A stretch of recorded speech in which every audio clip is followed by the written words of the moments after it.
Muy breve esta pausa y regresamos a Punto Final. Bueno, con la opinión de Sócrates Campos. Fíjate, Hilda, nada más ponte a pensar cómo se hacen ahora las cosas.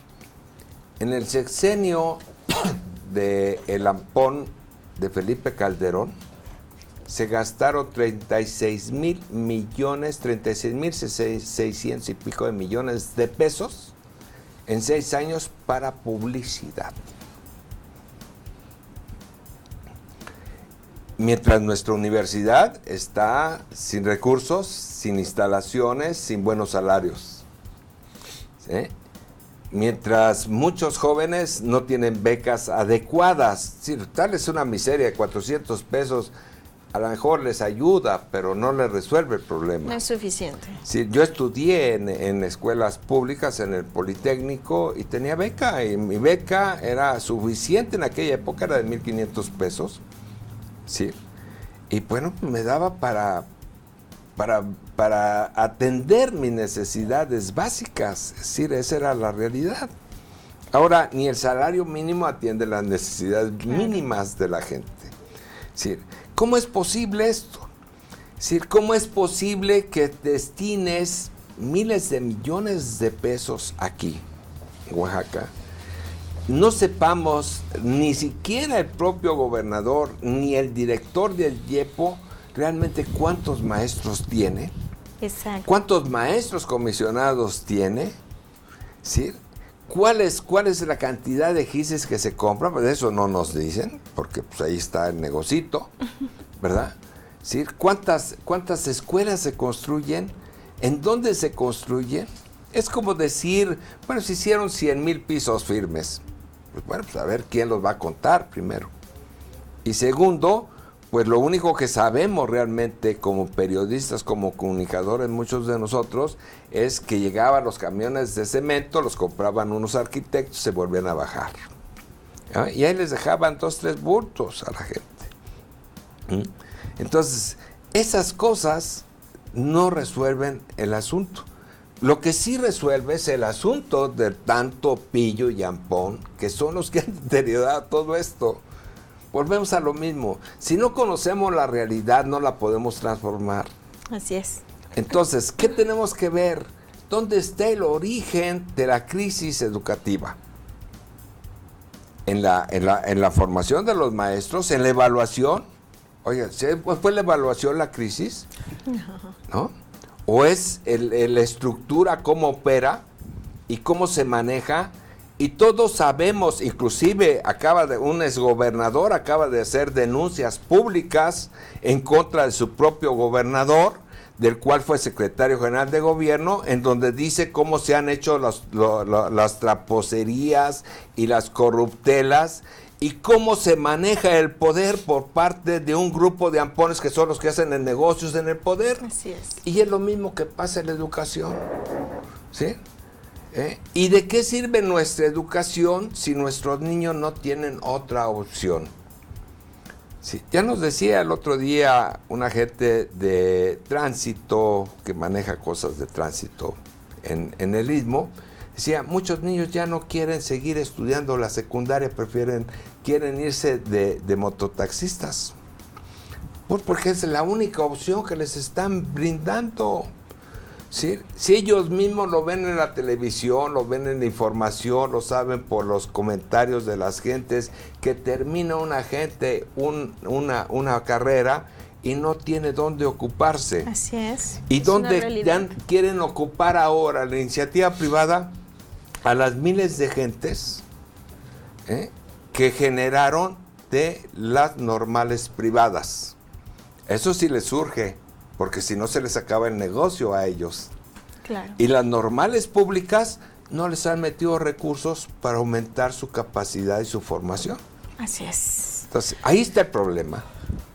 Ser útiles, el utilitarismo, claro. No servir a la sociedad, tener una causa humana, no enfocado a nada de esto, ¿no? Sino únicamente el utilitarismo más frívolo que pueda privar, ¿no?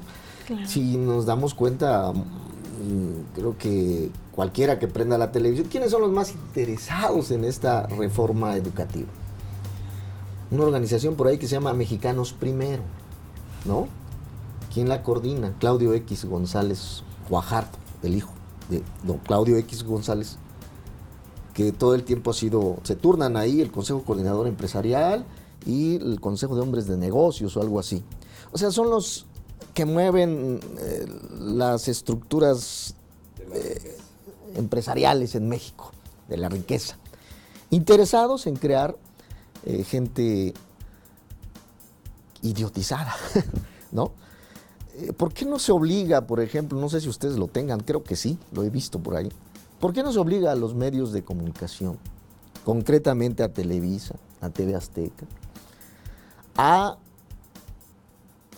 tener realmente programas educativos, ¿no?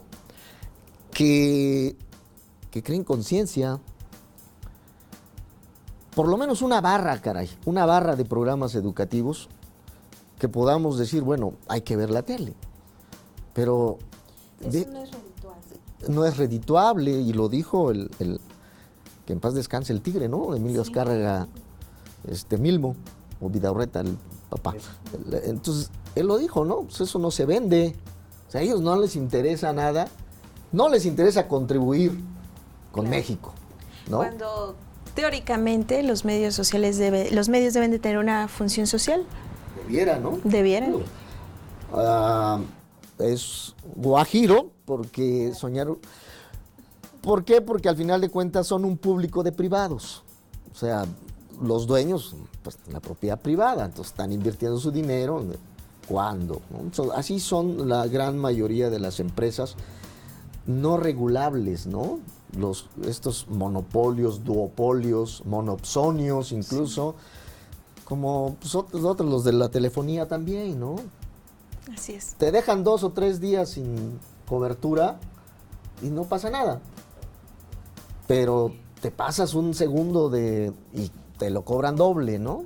Desafortunadamente, y hacia allá vamos.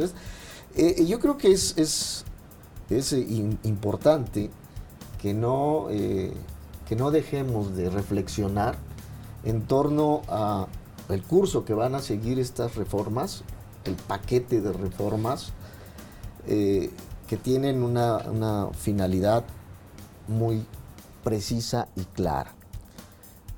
Reinsertarse hacia lo que nunca terminamos de insertarnos, a la economía global, ¿no? En este caso por el TLC, que sobre todo a los Estados Unidos no le interesa que México tenga una sociedad crítica, que México tenga una sociedad y un gobierno no corrupto, sino transparente, y menos le interesa que tenga realmente una iniciativa privada éticamente responsable y que sus trabajadores devenguen todos los derechos conseguidos en las luchas que ya estaban. Ahora los derechos universales como la jornada laboral de 8 horas está muerto, ya no hay jubilados, ya no se crean derechos. En el periodo, voy a regresar un ratito, en el periodo de la Madrid estaba en su Plan Nacional de Desarrollo, México se vislumbraba entrar a la economía mundial por el lado de los países de la cuenca ribereña del Pacífico, por la APEC le llaman, ¿no? La Asian Pacific Economic Council, el Consejo Pacífico para Asia, el Consejo Económico para Asia Pacífico. ¿Qué exigía estos grupos, también llamados NICs, nuevos estados industriales en ese tiempo, hoy ya consolidados, ¿no? ¿Qué exigían? Que tuviera 3 ejes fundamentales México. Un gobierno que combatiera la corrupción con el mínimo índice de corrupción. Una empresa socialmente responsable, donde sus trabajadores realmente tuvieran un futuro de progreso. No nada más que el patrón se enriqueciera, sino también hubiera progreso en los trabajadores. Y por último, una academia fuerte, ¿no? Que invirtiera por lo menos el 2% a ciencia y tecnología. Aquí no se invierte ni el 0.5%, ¿no? Fíjate, Jorge, eso que acabas de decir. En Monterrey se acaba de dar ahorita un fenómeno que está generando una gran inquietud. Durante años, la Ojalati Lámina era empresa regiomontana, ¿sí? Pues daba una miseria de la participación de utilidades a sus trabajadores. Que es un derecho. Sí, que es un derecho, pero les daba 20 pesos, 100 pesos, 200, ¿no?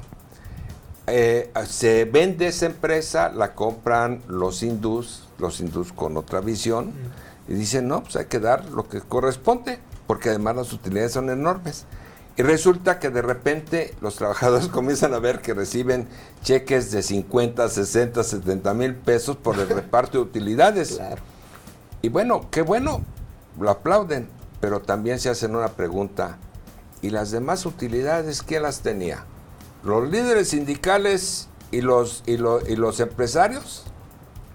Pues ahora que lo regresen. Claro. Claro. ¿Verdad? Y esto es lo mismo que nos está pasando. A ver, ¿qué pasa cuando la única fuente, el sexenio pasado, el único apoyo que se dio a la educación, entre comillas, que no fue a la educación, fue a las empresas que que venden educación, fue el decir, es deducible tus impuestos a que pagues. Claro. Así es. ¿Sí? Así es. Bueno, pues les eximes de muchas cosas. Les quitas muchas responsabilidades. ¿Sí? Y a ver, hay indiscutiblemente empresas exitosas en esto. Hay colegios aquí muy exitosos. Y yo quisiera saber dónde están las utilidades que les dan a sus propios maestros ellos. Y si cumplen inclusive ellos con los propios beneficios que deben tener esos maestros. No, te exigen a ti como padre que vayas dos días a la semana, ¿verdad? Para que vayas a tomar clases de religión.